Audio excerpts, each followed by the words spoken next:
আমলিক ও স্বৈরাচারক শেখ হাসিনার 15 বছরের শাসন আমলে আমরা দেখছি একজন মা একজন বাবা তার নিজের সন্তানকে বিক্রি করছে তার চিকিৎসা অথবা সংসার খরচের জন্য।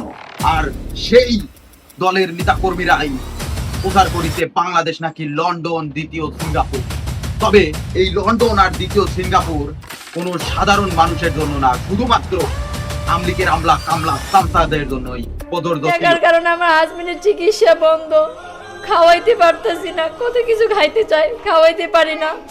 আমার সন্তান 3টা না খাইয়ে রয়েছে, ওদের মুখে আমি পারতেছি না খাওয়ান দিতে। আমি আজকে রেন গুস্ত, আমি আমার গর্ভের সন্তানরে বিক্রি করতে চাই। আমি যদি এমন একটা পরিবার পাই যে আমার হাজবেন্ডের চিকিৎসা করাইতে পারবো, আমার এই 3টা সন্তানের দায়িত্ব নিতে পারবো, যে আমাদেরকে চালানোর মতন কিছু অ্যামাউন্ট দিব বা আমার হাজবেন্ডের চিকিৎসা করাইবো, এমন কোন পরিবার যদি পাই, ভালো পরিবার, তাহলে আমি আমার গর্ভের সন্তান বিক্রি করে দিব। এছাড়া আমার কোনো উপায় নাই। কিছুদিন আগেই ছাত্র জনতার চাপের মুখে পড়িয়ে শেখ হাসিনা সরকার জানাইছে আমি কি দোষ করছি, আমি তো জনগণের ভাগ্য পরিবর্তন করার লেগে আইছি। দেশবাসীর কাছে আমি বিচার চাই, কি অপরাধটা কি করেছি যে এইভাবে, যেখানে আমি মানুষের ভাগ্য পরিবর্তনের কাজ করে যাচ্ছি, মানুষের জীবন মান।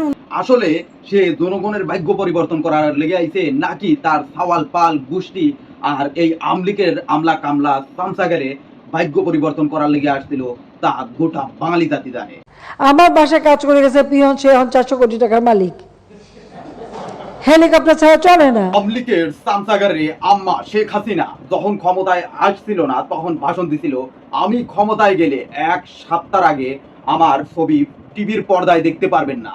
আমি যদি প্রধানমন্ত্রী হই, আমি আপনাকে বলে দিচ্ছি, সপ্তাহে 1 দিনের বেশি টেলিভিশনে অন্তত আমার চেহারা দেখবেন না। ক্ষমতায় আসার পর আমরা কি দেখতে পারলাম? শুধু 1 সপ্তাহ নয়, 1 দিন নয়, প্রত্যেকটা ঘন্টা সেকেন্ডে তার ছবি দেখানো হতো যে কোনো টিভির পর্দায়। আর তার আব্বার ছবি টিভির পর্দার উপরে তো কার্টুন হিসেবে ঝুলায় রাখতো 24 আওয়ার। অসৎ পথে উপার্জিত অর্থ দিয়ে বিরিয়ানি খাওয়ার থেকে সৎ পথে নুন ভাত খাওয়া অনেক মর্যাদার, অনেক সম্মানের।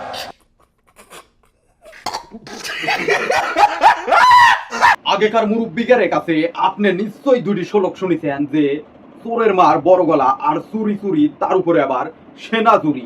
শেখ হাসিনার এই 15 বছরের শাসন আমলে এই কথাগুলো বাস্তব রূপ খুঁজে পাইছে।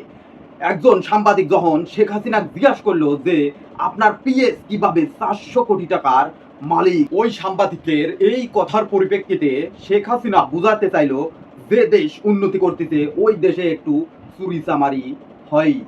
আজব এক কথা।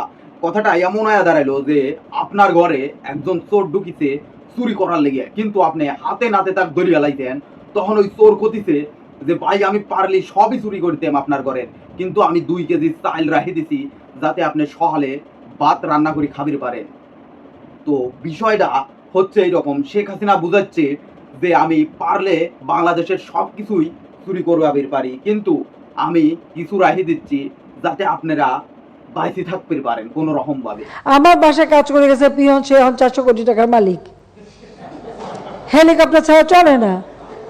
আর একটা কথা আমি বলি, এটা শুধু আমাদের দেশে বলে না, সারা বিশ্বেই যে দেশটাই অর্থনৈতিকভাবে উন্নতি হয় সেখানে কিন্তু এই ধরনের কিছু অনিয়ম কিছু লোকের হাতে চলে যায়।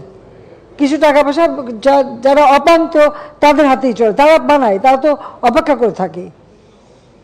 এটা যুগ যুগ ধরে এভাবেই চলে আসছে। আমার জানা মতে এমন কোন দেশ নাই যে দেশটাও মুসলিম, যে দেশের সরকারও মুসলিম, কিন্তু ওই দেশেই মুসলিমদের উপর অন্যায় অবিচার নির্যাতন হয় আওয়াজ তোলার মতো একটা মানুষও খুঁজে পাওয়া যায় না।